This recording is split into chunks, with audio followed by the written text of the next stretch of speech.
Hey guys. So it looks like this is an old railroad grade. I mean, look at this.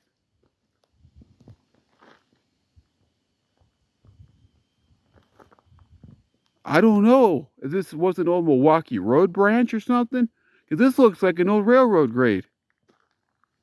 Maybe because look at this. Look at look at this. It goes right through the middle.